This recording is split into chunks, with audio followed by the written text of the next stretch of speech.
Chelsea 2, Leicester City 1. And Janusz, Michallik, a lot of talking points in this game. 3 big points for Chelsea with 10 men. We'll get to the goals scored by Raheem Sterling in a second. But what was your take on the 2 yellow cards for Conor Gallagher that led to the referee showing him a red card in the first half? He's got to know better. First one, many say softer, but it doesn't matter. It was given, and then you have to be on your best behavior. You've got to know. And where he committed that foul, obviously so far from his own goal in the middle of the pitch, no questions, right? Harvey Barnes was breaking, but I think there were players in behind. So you have to know that. And it was given within 5-6 minutes of each other. So that just tells you that he lost his head right there. He knows it. I think he's going to be reminded by the manager. The good things and good news for him is that Chelsea found 3 points. But in terms of that, no questions about that. There was an incident that the referee actually blew for a foul when the ball was in the back of the Chelsea net. But replays suggest it was pretty soft. It was a challenge on goalkeeper Edouard Mendy by Harvey Barnes, yet it was given as a foul. Is it one of these, if it's your team, it's a disgraceful decision, and if you're the defensive team, of course that's the right decision? Is it the kind of, depending on what colour scarf or what colour glasses that you wear for this? Was it a foul for you? Well, it may be, but we have to be realistic. We can't be biased. We have to look at it, and we do have an opportunity, just as VAR does. And I usually, in situations like these, as a former player as well, don't defend the goalkeepers very often because, they're being protected in that area, and there's no law in the game that says that you should, right? And let's face it, when you go for a ball, for a header like this, you've got your arms, you usually put your knee up as well, which is harder for the attacking players to get around. But in this case, I think Harvey Barnes propped himself up on Mendy.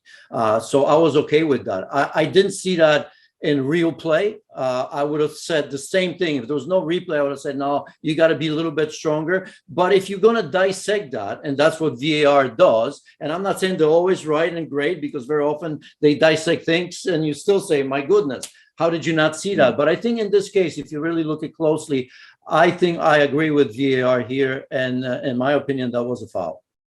Well, there's one angle that shows that the arm is on the back of Mendy. So good decision by the referee and also by VAR not to overturn or ask the referee to take a look at it. Now, at 0-0 with 10 men, Chelsea come back out for the second half. They make a change as Piliqueta comes on for Mount. It's a tactical switch as well. And within 2 minutes, Raheem Sterling has opened the scoring with a decent goal as well.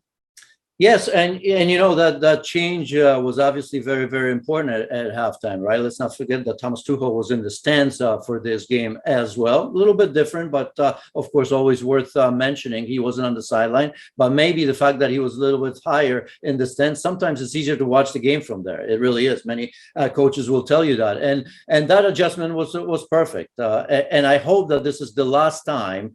Even if there's absolute need, there's the last time that Reece James plays in the back three. He absolutely needs to play as a wing back. We saw the quality on the goals as well. I mean, there's the second tap in for Sterling as well. But he just gives you so much. Hit the post, I think, as well. He gets forward. And, we've talked about Trent and we talk about Reece James and we talk about Trippier because, World Cup's coming around. And that position, England are loaded in. And, this is not the time to say who should be the starting right back or right wing back, whatever it may be. But I tell you what, Reece James is one of the best in the game. And, that change made a difference. There's no question about that.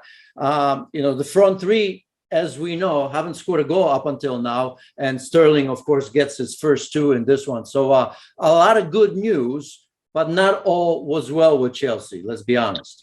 No, and we'll get to Leicester's comeback shortly. But before I do, I just want to ask you about the pressing need for Chelsea to sign a striker. And if they don't, would you be okay if you were a Chelsea fan, if Raheem Sterling was your main goal scorer this season? Could that be possible?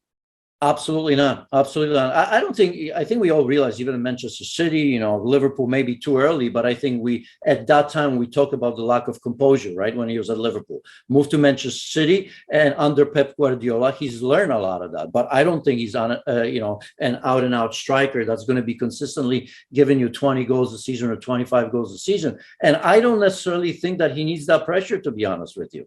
And I don't think anybody else is scoring that. We well documented by you and I on this every week. Kai Havertz another player that's not number 9. He plays there, but that's not his position. Mason Mount has been struggling as well. So they absolutely need a striker that at least they think can consistently score goals, or has proven it over the years somewhere. So they had one, they let him go, didn't pan out. That's how it works. I'm talking about Lukaku, of course, but they should be looking for number 9. Okay, after Raheem Sterling taps home from Reece James's low-driven ball within 3 minutes, Leicester are back in it to make it 2-1. So they've given themselves plenty time. What did you make of the game after Leicester made it 2-1 and 1 or 2 chances that they had to get something out of it?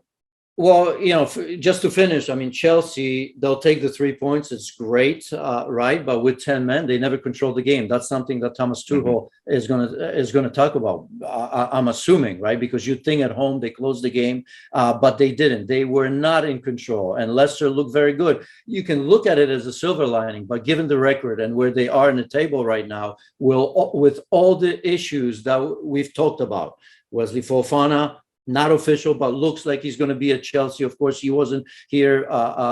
Yuri Tielemans wanting to leave.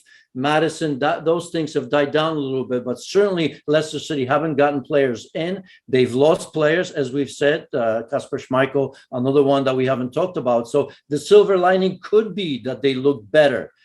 But I don't know if Brendan Rodgers will be happy, because it's 3 more points lost, and they really look like a team that's falling apart at the moment, even though they played well in the second half.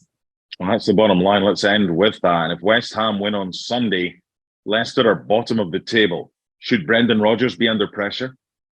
Well, I think he is under pressure, but there are circumstances that I don't think he can control. So if you think that Brendan Rodgers is under pressure, you absolutely have to think that the board is as well. They are not helping him.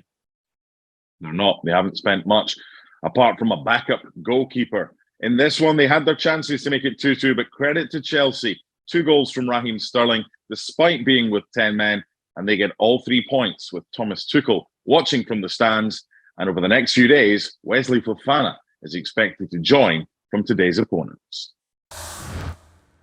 Thanks so much for watching ESPN on YouTube. And for more sports highlights and analysis, be sure to download the ESPN app. And for premium content and live streaming, subscribe to ESPN Plus.